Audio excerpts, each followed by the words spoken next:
नमस्कार, स्वागत आहे तुमचं माझ्या यूट्यूब चॅनलमध्ये. तर आज आपण तांदळामध्ये साबूत मूग घालून अतिशय रुचकर व पौष्टिक पदार्थ बनवणार आहोत. तर काय आहे हा पदार्थ पाहण्यासाठी व्हिडिओ कुठेही स्किप न करता व्हिडिओ पूर्ण बघा. तर चला रेसिपीला सुरुवात करूया. सुरुवातीला मी इथे 2 वाट्या रेशनचे तांदूळ घेतले आहेत आणि 1 वाटी मूग घेतले आहेत. ज्या वाटीने तांदूळ घेतले आहेत त्याच वाटीने मूग घेतले आहेत. आता असं एक भांडं घ्यायचं आणि सुरुवातीला आपल्याला तांदूळ घालून घ्यायचे, त्यानंतर मूग घालून घ्यायचे आणि याच्यामध्ये पाणी घालून आपल्याला हे तांदूळ व मूग 2 पाण्याने चांगले चोळून स्वच्छ धुवून घ्यायचे आहेत. त्यानंतर आता मूग व तांदूळ बुडतील इथपर्यंत आपल्याला पाणी घालून घ्यायचे. त्यानंतर आता याच्यावर झाकण ठेवून 4 ते 5 तास भिजण्यासाठी ठेवून देणार आहोत, किंवा तुम्ही याला रात्रभर सुद्धा भिजत ठेवून देऊ शकता. 5 ते 6 तास आपण मूग आणि तांदूळ भिजत घातल्यामुळे हे छान असे भिजले गेलेत. आता याच्यातलं पाणी काढून टाकायचे आणि आता थोडं मिक्सरच्या भांड्यामध्ये घालून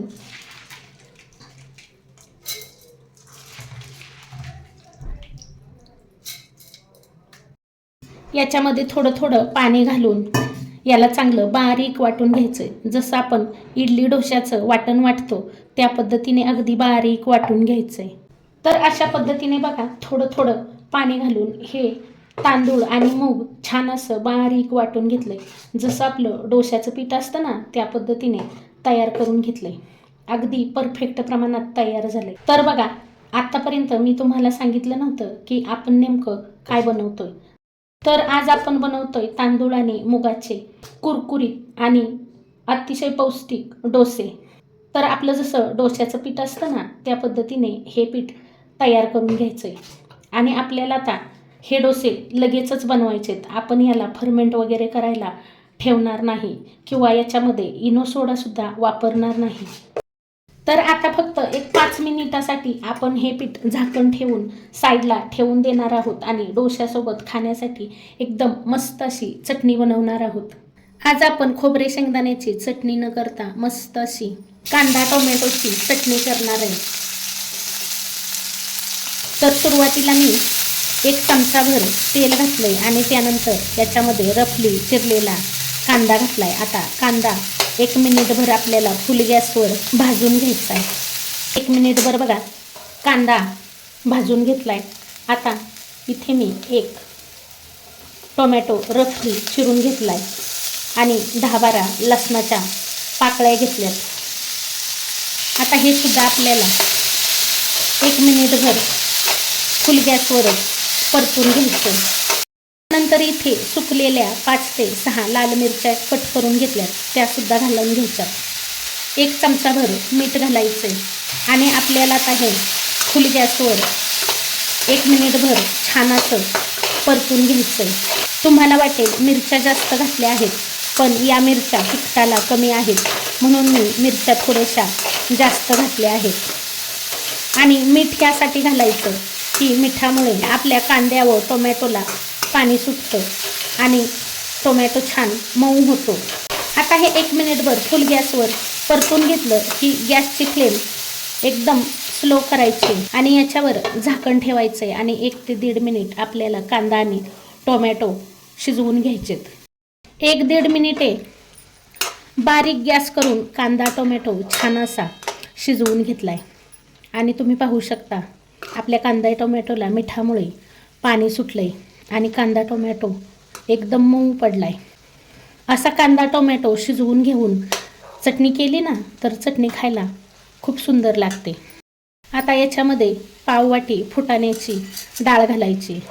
तुमच्याकडे फुटाण्याची डाळ नसेल ना तर तुम्ही या ठिकाणी शेंगदाणे वापरले तरी चालतील आणि तुम्हाला खोबरे जरी वापरायचे असेल तर तुम्ही सुके खोबरे वापरले तरी चालेल.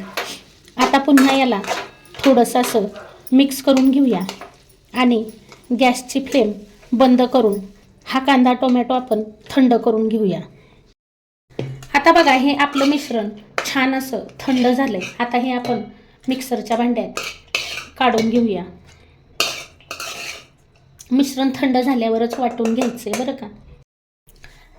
आता ही चटणी आपल्याला सुरुवातीला पाणी न घालता थोडीशी वाटून घ्यायची. सुरुवातीला जर आपण पाणी घातलं ना तर मग चटणी पाहिजे अशी बारीक होत नाही आणि त्यानंतर पाणी घालून पुन्हा एकदा चटणी छान अशी बारीक वाटून घ्यायची.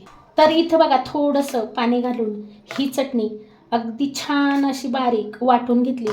चटणी आपण जेवढी बारीक वाटू ना तेवढीच खायला सुंदर लागते. आता आपण या चटणीला ना फोडणी देऊन घेऊया. फोडणी देण्यासाठी ना इथं मी 2 चमचे तेल चांगलं कडकडीत गरम करून घेतले. आता याच्यामध्ये पाव चमचा मोहरी घातली आहे, अर्धा चमचा जिरं घातले.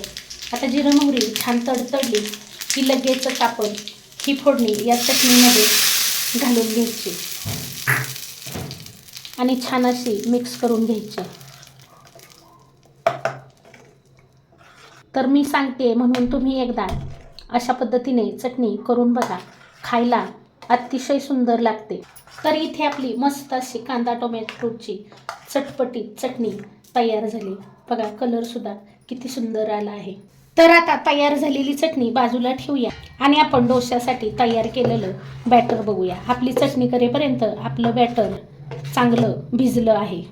आत्तापर्यंत आपण याच्यामध्ये ना मीठ घातलं नव्हतं, तर आता आपण याच्यामध्ये अर्धा चमचा इतकं मीठ घालूया आणि हे मीठ या पिठामध्ये छान असं मिक्स करून घेऊया. तुमचं बॅटर जर घट्ट वाटत असेल ना तर थोडंसं पाणी घाला आणि याला सरसरीत करून घ्या, म्हणजे आपल्याला ना डोसे छान पसरवता येतात. मस्त असं एकाच दिशेने 2-3 मिनिटे फेटून घ्यायचे. तर बघा आपण इथे आज हे बॅटर फर्मेंट करण्यासाठी सुद्धा ठेवलं नव्हतं आणि याच्यामध्ये आपण इनो सोडा काहीही न वापरता अतिशय पौष्टिक रुचकर डोसे बनवत आहोत. आता तवा चांगला कडकडीत गरम करून घ्यायचा आहे आणि थोडंसं तव्यावर तेल घालायचं आहे आणि हे तेल ना टिश्यू पेपरने असं पुसून घ्यायचं आहे.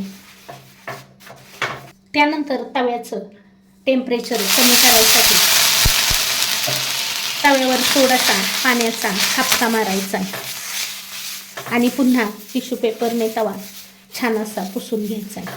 आणि त्यानंतर आता तव्याच्या मध्यभागी एक पळीभर हे मिश्रण घालून घ्यायचं आहे आणि पळी न उचलता हलक्या हाताने आपल्याला असं हे पसरवून घ्यायचं आहे.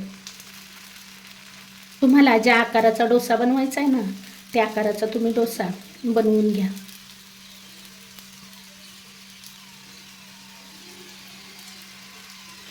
तुमचा लोखंडी तवा जरी असेल ना आणि या पद्धतीने जर तुम्ही डोसा बनवला ना तर लोखंडी तव्याला सुद्धा तुमचा डोसा चिकटणार नाही. त्यानंतर ना आता वरून थोडंसं तेल सोडायचं आहे आणि हा डोसा आपल्याला छान रंग येईपर्यंत भाजून घ्यायचा आहे. एका बाजूने हा डोसा छान असा कुरकुरीत भाजला गेला की दुसऱ्या बाजूने हा डोसा भाजून घ्यायचा आहे. तुम्ही हवं तर हा डोसा एका बाजूने भाजला तरी चालेल, पण ना दोन्ही बाजूंनी जर हा डोसा भाजून घेतला ना तर या डोश्याला अतिशय सुंदर चव येते आणि डोसा खायला खूप छान लागतो. आपल्या डोश्याला कलर किती सुंदर आला आहे, अगदी मस्त डोसा दिसत आहे. तर इथे मी हा डोसा दोन्ही बाजूंनी छान असा भाजून घेतलाय आणि बघा मस्त सुंदर आपला डोसा तयार झालाय.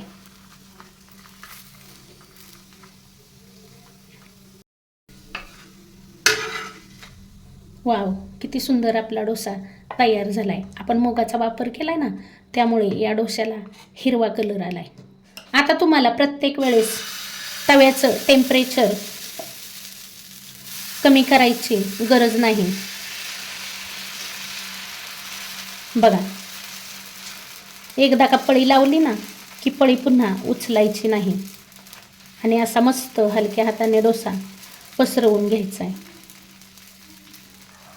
आता इथे मी जरा मोठाच डोसा घातलाय. पहिला डोसा होता म्हणून मी थोडासा छोटाच केला. आता पहिल्या डोश्याप्रमाणेच हाही डोसा मस्त असा फुल गॅसवर भाजून घ्यायचा आहे. तर तुम्ही ना या डोस्यावर बटाट्याची भाजी सुद्धा घालू शकता. बघा अजिबातही डोसा तव्याला आपला चिकटला नाही. तुम्ही एकदा जर का मूग आणि तांदळाचे डोसे बनवले ना, तर तुम्ही इतर कोणत्याही प्रकारचे डोसे बनवून खाणार नाही. एवढे हे डोसे खायला सुंदर लागतात. आणि मी तर बघा हे डोसे संध्याकाळी जेवणालाच बनवत आहे. कारण संध्याकाळी जेवणात हलकं फुलकं आणि पौष्टिक खावं. तर अगदी आपले डोसे तसेच आहेत बरं का, हलके फुलके आणि अतिशय पौष्टिक. तुम्ही जर असे डोसे बनवून मुलांना खायला दिले ना, तर मुलांना खूप आवडतील.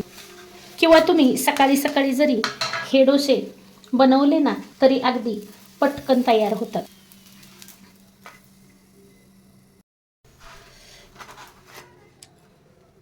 म्हणते म्हणून एकदा तुम्ही टोमॅटो कांद्याची चटणी आणि मूग तांदळाचे डोसे एकदा नक्की बनवून बघा. खायला अतिशय सुंदर लागतात.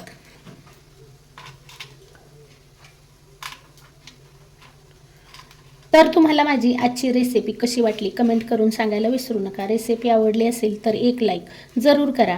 चॅनलला याआधी सबस्क्राईब केलं नसेल तर सबस्क्राईब करा, सपोर्ट करा आणि बेल आयकॉनवर सुद्धा क्लिक करा. म्हणजे अशाच साध्या सोप्या छान छान नवीन नवीन रेसिपी तुम्हाला सर्वात आधी पाहायला भेटतील. रेसिपी पाहिल्याबद्दल खूप खूप खूप धन्यवाद. पुन्हा भेटूया अशाच एका नवीन छानशा व्हिडिओसोबत. तोपर्यंत बाय बाय.